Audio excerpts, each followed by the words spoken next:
Children, in today's class, we shall start with question number 4 of exercise 7.4. Look at the figures and write smaller or greater or equal to between the pairs of fraction. तो पहले हम ये जो strips बनी है इनको समझते हैं, फिर हम इन्हें सॉल्व करेंगे. ठीक है, देखो ये एक पूरी स्ट्रिप है. This is one complete whole. ठीक है, so we have written this as 1/1, मतलब एक पार्ट है और एक ही पार्ट शेडेड है, so it is 1/1. Total number of parts 1, shaded part 1, तो 1/1 हो गया. ठीक है, इनिशियल पॉइंट को हमने लिख दिया 0/1. अब ये स्ट्रिप को देखो, ये पूरी स्ट्रिप कितने पार्ट्स में डिवाइडेड है? 2 पार्ट्स में. ये लाइन इसको 2 पार्ट्स में डिवाइड कर रही है. ठीक है, तो अगर हम सिर्फ इतना पोर्शन कंसिडर करते हैं तो यहाँ से यहाँ तक कितना हो गया? ये टोटल पार्ट्स तो हो गए 1 और 2, और ये हमने कंसिडर कितना किया है? 1 पार्ट. तो यहाँ तक हो गया 1/2. अब इधर इसकी बारी आई तो ये टोटल कितने हैं? 2 पार्ट्स हैं, तो डिनोमिनेटर 2, और हमने कंसिडर कितना किया है? पूरा किया है ये, तो ये भी 1 और 2 पार्ट्स हो गए, तो ये पॉइंट हो गया 2/2. ठीक है, इनिशियल पॉइंट को लिख दिया 0/2. अब आते हैं हम थर्ड स्ट्रिप पर. इस थर्ड स्ट्रिप को हमने कितने पार्ट्स में डिवाइड किया है? 1, 2, 3 पार्ट्स में. तो ये पोर्शन कितना है हमारा यहाँ से यहाँ तक? This is 1/3. 1/3 मतलब टोटल पार्ट्स कितने हैं? 1, 2, 3, और हम कंसिडर क्या कर रहे हैं? खाली ये पार्ट कर रहे हैं, तो ये यहाँ से यहाँ तक कितना हो गया? 1/3.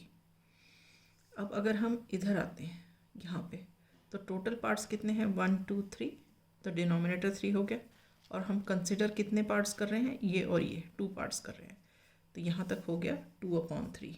ओके, अब यहाँ आते हैं, यहाँ तक की पूरी स्ट्रिप देखो, इसमें कितने पार्ट्स हैं? 1, 2 और 3, तो डिनोमिनेटर 3 हो गया, और हम कितने पार्ट्स कंसिडर कर रहे हैं?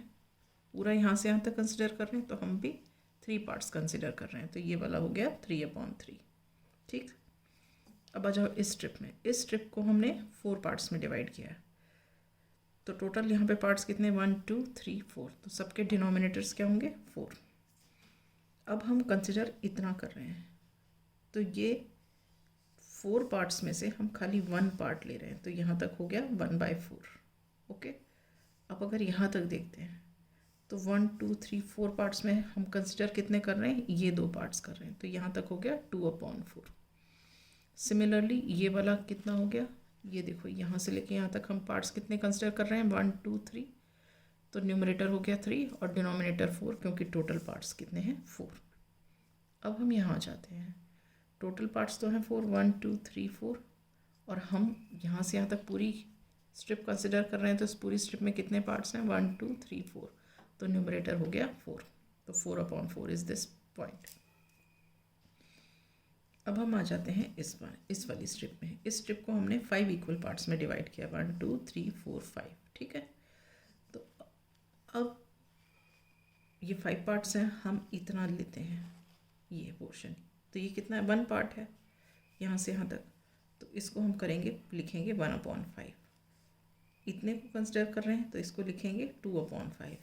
इतने को कंसिडर कर रहे हैं, तो लिखेंगे 3/5. क्यों 3/5? क्योंकि ये 3 पार्ट्स हैं जो हम कंसिडर कर रहे हैं, और टोटल पार्ट्स इसमें कितने? 5, तो 3/5, 3 आउट ऑफ 5. ठीक है, उसी तरह अब ये यहाँ तक, ये देखो 4 पार्ट्स हैं, 1, 2, 3, 4 पार्ट्स आउट ऑफ 5 पार्ट्स, तो 4/5.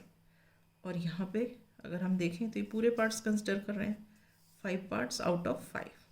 राइट, अब हम इस स्ट्रिप को देखते हैं. इसमें इसको हमने 6 पार्ट्स में डिवाइड किया, 1, 2, 3, 4, 5, 6. ठीक है, अब इतना अगर कंसिडर करते हैं तो 1 पार्ट आउट ऑफ 6 पार्ट्स, तो 1/6. ये वाला 2 पार्ट्स आउट ऑफ 6 पार्ट्स, तो 2/6. ये वाला 3 parts out of 6 parts, 1, 2, 3 parts out of 6 parts, so 3/6.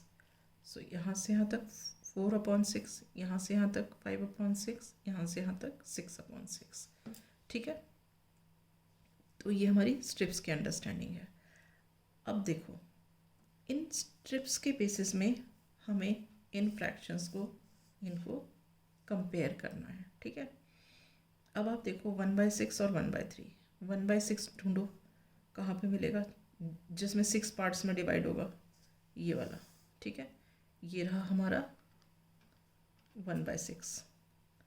और देखो 1/3 कहाँ है, वो 3 पार्ट्स में डिवाइड होगा, ये रहा देखो 1/3। अब देखो कौन सी स्ट्रिप ज़्यादा लंबी दिख रही है, तुम्हें 1/3 वाली दिख रही है कि 1/6 वाली दिख रही है? हमको 1/3 वाली दिख रही है। ठीक है, लंबी ज़्यादा दिख रही है, तो हम इसको बोलेंगे ग्रेटर दैन। इसके अलावा हम इसको वैसे भी चेक कर सकते हैं कि देखो डिनोमिनेटर्स डिफरेंट है, न्यूमरेटर्स सेम है। जब न्यूमरेटर्स सेम होते हैं तो जिसका डिनोमिनेटर छोटा वो फ्रैक्शन बड़ा, तो ये ऐसे आ गया। ये हमने रूल के हिसाब से देखा और यहाँ हमने ये पिक्चर के हिसाब से देखा स्ट्रिप की। अब आ जाओ बी पार्ट पे, 3/4 एंड 2/6। ये 3/4 मतलब हमने कहीं 4 में जहाँ डिवाइड किया वो वाला देखोगे, तो कहाँ पे देखोगे आप देखो 3/4 कहाँ है, ये रहा 3/4। और 2/6 मतलब जो 6 पार्ट्स में डिवाइड हुआ है, 2/6 ये वाला 6 पार्ट्स में डिवाइड हुआ है, तो आप यहाँ देखोगे 2/6, ये रहा देखो। तो कौन सा बड़ा दिख रहा है तुमको? ये स्ट्रिप इतनी है और ये स्ट्रिप यहाँ से लेके यहाँ तक है, तो 3/4 बड़ा दिख रहा है, तो आप 3/4 को बड़ा कर दो। ठीक है, अब आप देखो 2/3 एंड 2/4। 2/3 कौन सा होगा जहाँ 3 पार्ट्स में डिवाइड होगा, ये रहा 2/3 हमारा, ये रहा। ठीक, और 2/4 जहाँ 4 पार्ट्स में डिवाइड होगा, ये रहा हमारा 2/4। अब देखो कौन सी स्ट्रिप बड़ी है, 2/3 वाली बड़ी दिख रही है ना, ये छोटी है ये बड़ी है, तो हम इधर कर देंगे 2/3 की तरफ ग्रेटर दैन। वैसे भी देखो डिनोमिनेटर्स डिफरेंट, न्यूमरेटर सेम, जिसका डिनोमिनेटर छोटा वो वाला फ्रैक्शन बड़ा। ठीक है, अब देखो 6/6। 6/6 कहाँ है, 6/6 ये रहा। और 3/3 कहाँ है, 3/3 ये रहा। अभी देखो 6/6 भी पूरी लंबी स्ट्रिप है बराबर की, और 3/3 भी पूरी लंबी स्ट्रिप है बराबर की, तो यहाँ पे क्या होगा, बोथ आर इक्वल। ठीक है, अब आ जाते हैं हम इस पर 5/6 और 5/5। 5/6 देखो कहाँ पे है, जो 6 पार्ट्स में डिवाइड होगा, ढूंढते हैं कहाँ पे। देखो 6 पार्ट्स में डिवाइड, ये वाला, ये रहा 5/6। 5/5 जहाँ 5 पार्ट्स में डिवाइड हुआ, ये रहा 5/5। ठीक है, अब आप बताओ कौन सा बड़ा है, 5/5 बड़ा है कि 5/6 बड़ा है? हमें दिखता है ना ये स्ट्रिप थोड़ी छोटी दिख रही है जरा सी, और ये पूरी की पूरी स्ट्रिप है, तो 5/5 बड़ा है, तो हम यहाँ पे ये साइन लगा देंगे। वैसे भी हम अनलाइक फ्रैक्शंस का देखते हैं, डिनोमिनेटर्स डिफरेंट, न्यूमरेटर सेम, जिसका डिनोमिनेटर छोटा वो फ्रैक्शन बड़ा। Is this clear? Right. So this completes the question number 4. I wind up here. In the next class, I shall start with the next question.